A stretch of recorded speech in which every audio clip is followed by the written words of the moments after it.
If you feel the tug of regret in the early hours, you are not broken.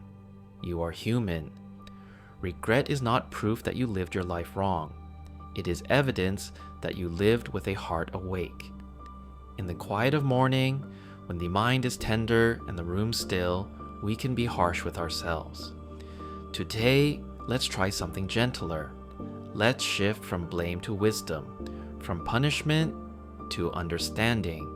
We will move slowly, we will breathe, and we will honor what your past is asking you to see. Outside, the light begins to rise. Notice how morning softens everything it touches. Maybe this morning, it can soften how you see yourself too. Now, let's turn toward what regret is trying to teach. Many of us carry a list we rarely speak aloud. Choices we wish were different. Words we wish were softer.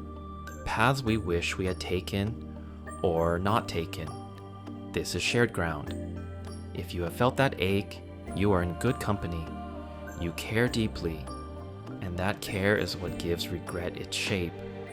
Sometimes it surfaces quietly, as you rinse your morning cup, or when an old song finds you in the car, a small ache reminding you of something unfinished.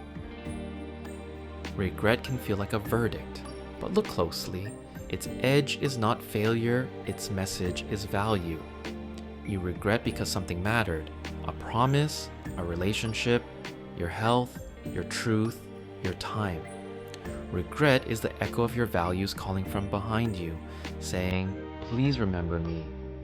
When we allow ourselves to meet that echo with respect, something loosens.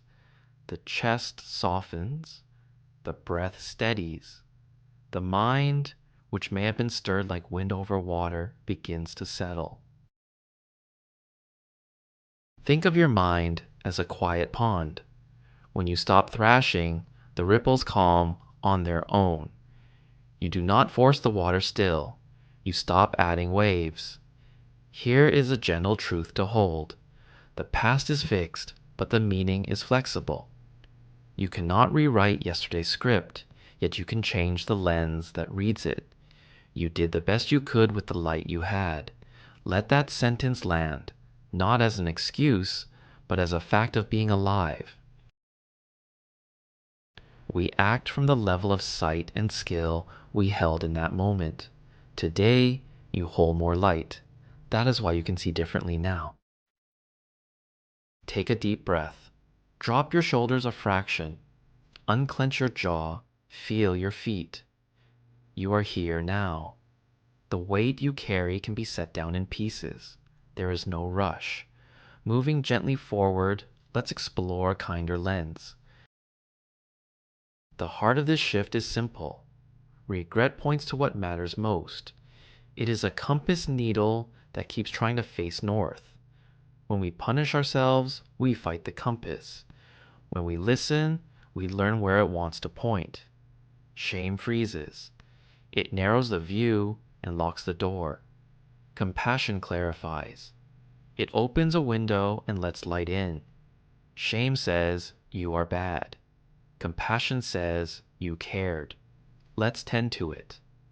The act of tending is how wisdom forms. Consider memory as a teacher, not a judge. A judge issues sentences. A teacher illuminates patterns. Both look back, but only one helps you move forward with care. When memory arrives with a scene from years ago, ask it to take the teacher's chair. Ask what it wants you to notice. Think of a garden in late winter. You walk the path with shears. You do not curse last year's branches. You prune to help new growth. You remove what no longer serves the bloom, and you leave what will carry the next season.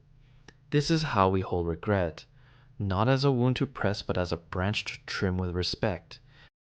Now, let's turn our attention to language, because it shapes experience. When your mind says, "I was wrong," try shifting to, "I was learning."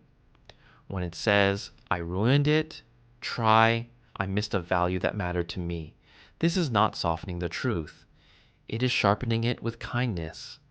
Hard labels make us hide. Curious words help us see. You might ask, what is the lesson? What value was calling? If you can name the value, you can nurture it today. The past becomes a guidepost, not a trap. Another helpful question is, given who I was then, what could I see? This widens the frame. It honors context. Thank you for pointing me toward what matters. In that thank you, the body often exhales. The pond clears. Space appears for wiser action. Every sunrise is proof. What's behind you can still light what's ahead. This is the perspective that softens mornings. We are not here to relive, but to relate differently. We are not here to erase, but to understand. We are not here to punish, but to grow. Now, with this softer view, let's practice a simple morning ritual. Let's begin quietly. Sit as you are. Let the breath arrive without forcing it. One hand may rest on your heart. Feel the steady rhythm that has carried you through every season, through every choice.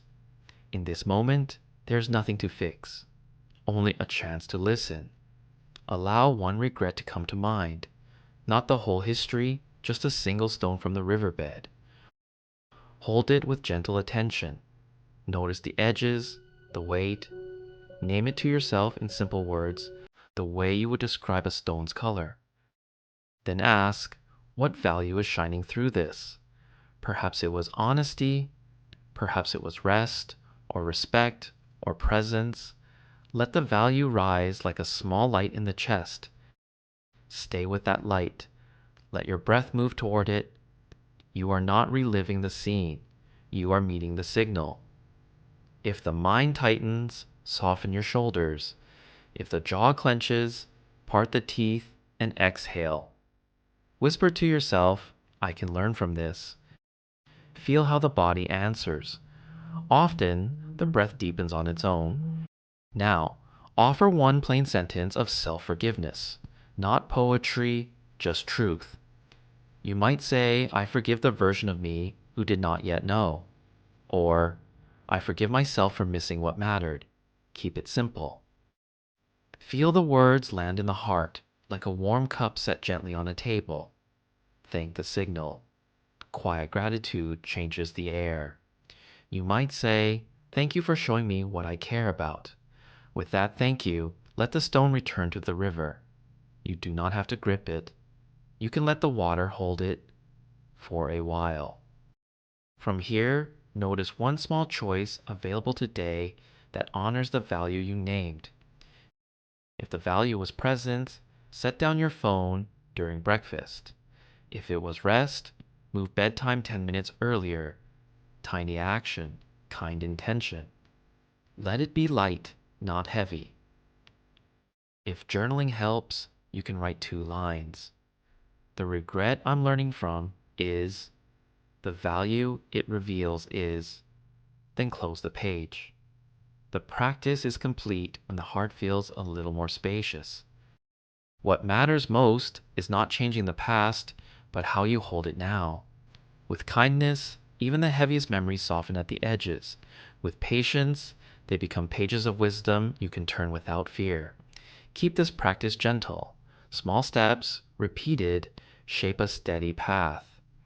Some mornings you will feel open, other mornings you will feel tender. Both are welcome. The point is not perfection, it is presence. Let hope arrive like morning light, quiet, sure, widening by itself. Trust that the values you honor today will guide the days ahead. Trust that your heart is wise enough to learn, release, and begin again. If these words brought you calm this morning, share your reflections below, or simply carry this piece with you through the day. Subscribe to Second Sunrise for more gentle beginnings and moments of stillness to start your week. Before you go, take one last deep breath. Fill the lungs, soften the belly. Long, easy exhale. May your day be unhurried May your steps be steady, may your past be held with compassion, and your choices today be guided by gentle truth. Go softly,